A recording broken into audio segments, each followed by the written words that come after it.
Bonsoir, c'est votre ami le docteur Samuel Elwabonto pour l'exhortation de minuit. Nous sommes au 5e jour, dans les derniers jours que nous allons avoir partagé avec vous ce séminaire pendant cette semaine, le séminaire qui a eu pour thème après l'échec. C'est pour aider les enfants de Dieu à sortir de l'échec parce qu'il y a une vie après l'échec avec Dieu, avec Jésus-Christ.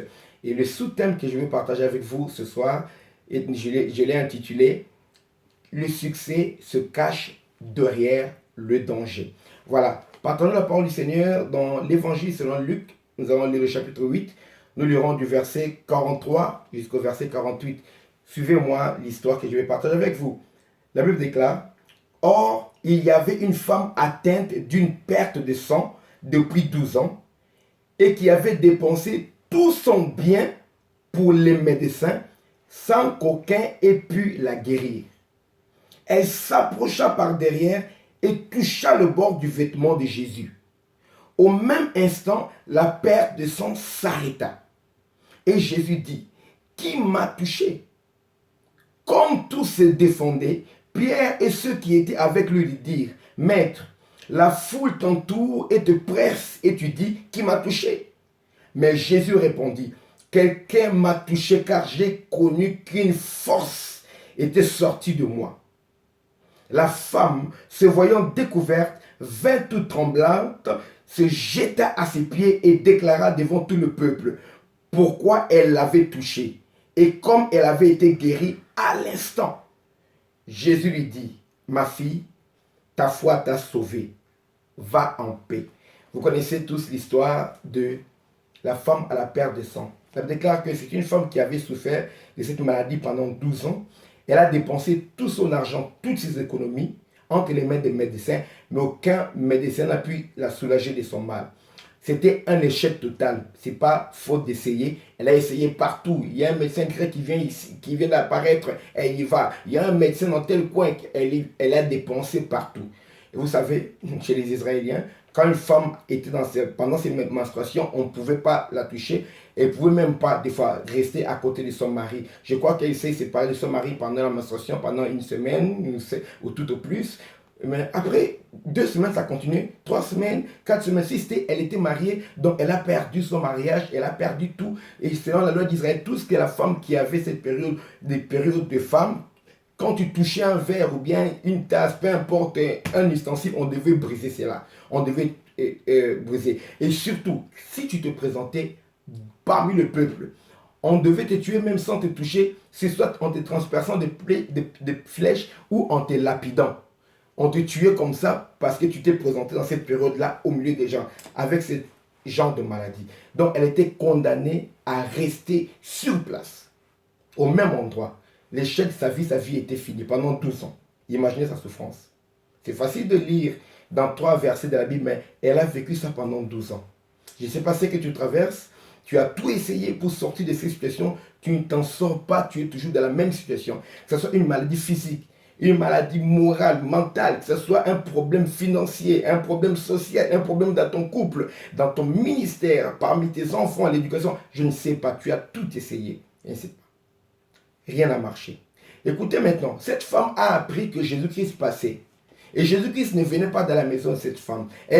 Il passait et il s'est dirigé en ce moment-là dans la maison de Jairus. C'était un chef qui avait demandé que Jésus vienne prier pour sa fille qui vient déjà de mourir. Cette femme a appris que Jésus était là. Matthieu 9 dit qu'elle s'est dit: si je peux toucher le bord de ses vêtements. C'était un danger pour elle. Mais elle a pris le risque. Et elle est sortie de sa maison au risque de se faire tuer, de se faire lapider. Elle est sortie. Elle s'est dit en elle-même: ça c'est une opportunité. Sortir représente la mort, mais c'est la seule opportunité pour moi. Bien aimé, quand tu es dans une situation d'échec, tu ne sortiras de cet échec que si tu sais saisir les opportunités. Quand Dieu veut t'exaucer, il t'exaucera au travers des opportunités qui présentent devant toi. Les gens croient que la main doit tomber dans la chambre ou bien l'argent doit tomber directement dans le compte bancaire pour savoir que Dieu t'a donné l'argent. Dieu peut te donner une idée pour te donner la somme d'argent que tu as demandé. Si tu saisis l'opportunité, tu exploites cette idée-là, tu reçois l'argent, même en abondance. Il faut savoir saisir les opportunités. Les enfants de Dieu ne savent pas comment saisir les opportunités. Oui, il y a un danger, c'est vrai. Mais le miracle, le succès se cache derrière le danger. Des fois, c'est à l'intérieur de ces dangers-là que se cache le succès dont tu as besoin pour te sortir de la situation d'échec. Et la femme est allée, elle a touché le bord du vêtement de Jésus-Christ, elle a été guérie. Vous savez, ce que tu vois comme danger, en réalité, c'est une opportunité. Quelqu'un qui est paresseux voit les dangers dans toute opportunité. Mais quelqu'un qui est courageux, qui a la foi, voit l'opportunité dans tous les dangers qu'il y a devant lui. Un danger qui se présente devant toi, il y a une opportunité dedans. Mais quelqu'un qui n'a pas la foi, même si c'est une bonne opportunité, il verra non, il y a un danger. Bien aimé, les gens du monde ont dit qui ne risque rien n'a rien. Si tu ne veux pas risquer, tu ne veux pas prendre le risque, tu ne veux pas affronter les dangers devant toi, tu ne connaîtras jamais le succès. Goliath a insulté les enfants d'Israël dans 1 roi 17 pendant 40 jours. Goliath représentait un danger pour tous les enfants d'Israël. Mais pour David, Goliath était une opportunité. Vous savez, il a pu sortir les enfants d'Israël de l'échec. Ils ont remporté la guerre. Quand tu lis dans 2 rois chapitre 6, les Syriens, le camp des Syriens était là, c'était une menace pour les enfants d'Israël. Les 4 lépreux ont dit, si nous restons ici, nous allons mourir, l'échec total. Nous allons dans la ville, il y a la mort. Mais quand même, allons dans les camps des Syriens. Si nous laissent vivre, on vivra. Si nous tuons, on mourra. Parce qu'on mourra de toute façon. Nous allons aller devant les dangers. Quand ils ont marché, Dieu a fait un miracle. Les Syriens ont entendu le pas des chars qui s'approchaient, alors que c'était les pas lents des lépreux qui s'approchaient. Le danger devant eux s'est transformé à une opportunité et ils sont sortis de l'échec. Alors je vais t'inviter, regarde quelles sont les opportunités que Dieu présente devant toi. Si tu sais saisir ces opportunités-là, tu sortiras de l'échec.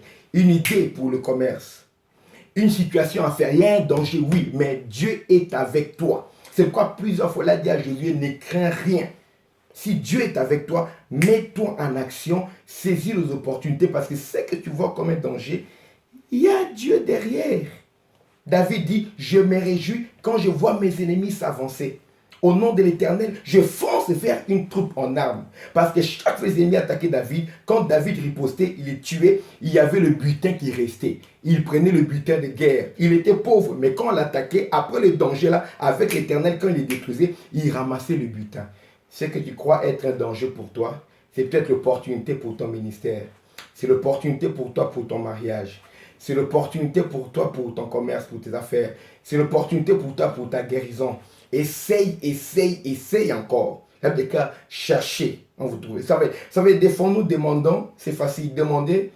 Il y a des cas, demander, on vous donnera. Quand tu demandes, tu ne reçois pas, cherche. Chercher veut dire que tu dois bouger, te mettre en action, en mouvement. Cherche, tu trouveras. Quand tu cherches, tu ne trouves pas, tu trouves un obstacle devant toi. Il y a des cas, frappe. Quand tu frappes, la parole s'accomplira et on t'ouvrira. Quand ça s'ouvre, le danger là qui s'ouvre, l'obstacle s'ouvre, derrière là, dedans là, tu verras ton miracle. Je te dis la vérité. De ceux qui mangent, sortira ceux qui se mangent. Les lions qui t'attaquent, si tu arrives à les tuer, à l'intérieur, il y aura le miel. Ce que tu crois être un danger, c'est en réalité une opportunité. Le paresseux dit, il y a un lion dehors. Mais celui qui est fort, il s'avance vers le lion. Comme David l'a fait, comme Samson l'a fait. De ceux qui mangent là, sortira ceux qui se mangent. Dans le danger, se cache le miracle, se cache le succès, se cache ce qui peut te faire sortir de l'échec qui caractérise ta vie. Merci, nous avons conclu notre séminaire sur après l'échec. Après ce moment-là, la vie de cette femme à la perte de sang était différente parce qu'elle a été guérie instantanément. Après la victoire sur Goliath, David, on a commencé à chanter son nom et jusqu'à ce qu'on l'a reconnu comme chef du peuple, c'était facile pour lui d'accéder au trône après. À cause des 4 lépreux de Samarie, dans 2 Rois chapitre 6, toute la ville de Samarie a pu avoir la nourriture en abondance parce qu'ils sont allés devant les dangers et derrière les dangers se cachait le succès pour leur vie et ils ont pu sortir de l'échec. Je vais prier que Dieu te donne la force. Seigneur, je prie pour tes enfants qui ont pu suivre ces séminaires et aujourd'hui particulièrement. Donne-leur la force de reconnaître les opportunités qui se cachent derrière les dangers qui se présentent devant eux. Parce que c'est dans la maladie qu'on te reconnaît comme Jéhovah Rapha. C'est dans les combats qu'on te reconnaît comme Jéhovah Sabaoth. Seigneur, c'est dans chaque difficulté, quand il manque quelque chose qu'on te reconnaît comme Jéhovah Jireh, c'est dans chaque difficulté que tu t'es révélé aux enfants d'Israël, que tu t'es révélé aux patriarches. Permets à tes enfants aujourd'hui également qu'ils puissent voir, qu'ils puissent comprendre une autre nature de ta puissance, de ton amour, de ta provision au travers des dangers qu'ils sont en train de rencontrer. Qu'ils puissent voir la provision que tu apportes dans leur vie pour les faire sortir de l'échec. Cette opportunité qui se présente devant eux, beaucoup ont peur de la saisir. Donne-leur le discernement, donne-leur la force, communique la foi nécessaire pour agir avec toi, comme ceux qui ont agi dans la Bible ont agi et ils sont restés dans l'histoire. Je prie pour cela, papa, au nom de Jésus, parce que leur échec ne te glorifie pas. Le monde les regarde, fait qu'ils deviennent des témoignages vivants, en les sortant, Seigneur, papa, de l'échec, pour les faire entrer dans une autre vie, la vie que tu as destinée pour eux. Parce qu'avec toi, il y a une vie après l'échec. Nous le croyons, et tous qui ont cru en ce message, tous qui vont appliquer, Seigneur, papa, c'est le principe que tu m'as inspiré pour eux, que le succès s'attache à leur vie. Qu'à leur résolution réponde le succès.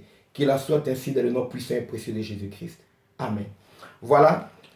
Demain, c'est samedi. Nous n'allons pas publier une exhortation de minuit, mais nous allons récapituler toutes les vidéos de la semaine. Nous allons le publier demain sur notre page Samuel L. Wabantou, que ce soit ma page officielle Samuel L. Wabantou / la Bible aujourd'hui, ou bien ma page personnelle et mon profil personnel, celui-ci. Vous pourrez toujours suivre toutes ces vidéos. Donc à minuit, dimanche nous reprenons à minuit, heure de Paris, 17h, heure de Dallas. Et bien sûr, à 18h heure de New York, nous serons là avec vous pour l'exhortation de minuit avec le docteur Samuel L. Wabantou. Il y a quelque chose de bien pour toi dans les pages de la Bible. J'ai un devoir en tant que serviteur de Dieu, en tant que docteur de la parole, de parcourir pour trouver la parole, la lettre d'amour, la lettre de recommandation, la clé que ton Père, pour qui je travaille, je suis le domestique de ton Père, toi fils de Dieu, toi fille de Dieu, et je parcours avec toi la parole de ton Père pour trouver la clé qui correspond à la porte qui scelle ton problème, pour déceler ce problème-là et que tu puisses avoir la solution que ton Père t'a envoyée. Car tout don parfait, toute grâce excellente descend d'en haut, du Père de lumière, de chez qui il n'y a ni changement, ni ombre de variation. C'est pourquoi j'invite tous les enfants de Dieu à retourner à la parole. Merci.